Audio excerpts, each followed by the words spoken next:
सुंदरबन के जंगल में एक ठग सियार रहता था। वह बहुत ही निकम्मा और कामचोर था। हमेशा इसी जुगाड़ में रहता कि कहीं कोई मुर्गा मिले जिसे मूर्ख बनाकर उसके साथ ठगी की जाए। एक दिन अरे बंदर भाई, कल रात में मैंने आपको सपने में देखा। अरे रहने दे सियार, तू अपना सपना अपने पास रख और मुझे जाने दे। ऐसा बोलकर बंदर चला गया। धीरे धीरे सारे जानवर सियार की हरकत को जान चुके थे, इसलिए कोई भी जानवर उसकी बातों में नहीं आता था। अब सियार समझ चुका था कि इस जंगल में उसकी दाल नहीं गलने वाली, इसीलिए वह दूसरे जंगल जाने का निश्चय किया और अगले दिन सियार अपने जंगल को छोड़कर दूसरे जंगल की तरफ निकल पड़ा। दूसरी जंगल में पहुंचते ही दिन भर जंगल का जायजा लिया और शाम होते ही एक गधे को देख उसके पास गया और रुककर बोला, गधे भाई, मैं इस जंगल में नया आया हूँ और शाम भी ढल चुकी है। क्या मुझे एक रात रुकने के लिए आपके पास शरण दे सकते हो? हाँ हाँ, क्यों नहीं। अभी तो तुम इस जंगल में नए हो और हमारे लिए मेहमान हो, और मेहमान तो भगवान के समान होते हैं।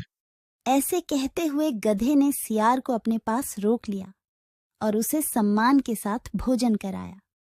भोजन करने के बाद दोनों आपस में बातें करने लगे।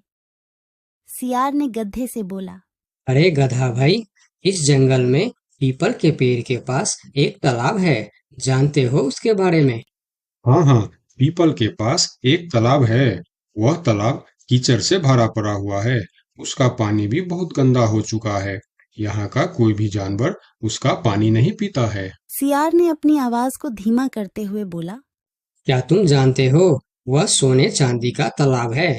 उसके अंदर ढेर सारा सोना और चांदी छुपा है और उस तालाब का मालिक मैं ही हूँ। सियार का बात सुन गधे ने चौंक के बोला, ये तुम क्या बोल रहे हो सियार भाई? तालाब भी कहीं सोने और चांदी का होता है? मैं भी ऐसे ही सोच रहा था।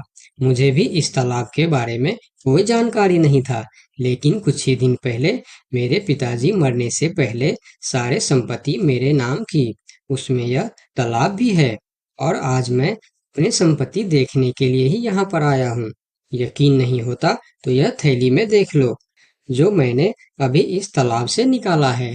सोने के गहने निकालकर गधे को दिखाया, जो उसे ठगने के लिए उसने अपने साथ लेकर आया था। गहने को देखकर गधे को सियार के बात पर विश्वास हो गया और बोला, अरे हाँ, ये तो सचमुच सोने चांदी का है। तब तो तुम बड़े ही भाग्यशाली हो, इसलिए तुम्हारे पास ये सोना चांदी का तालाब है। अब सियार मन ही मन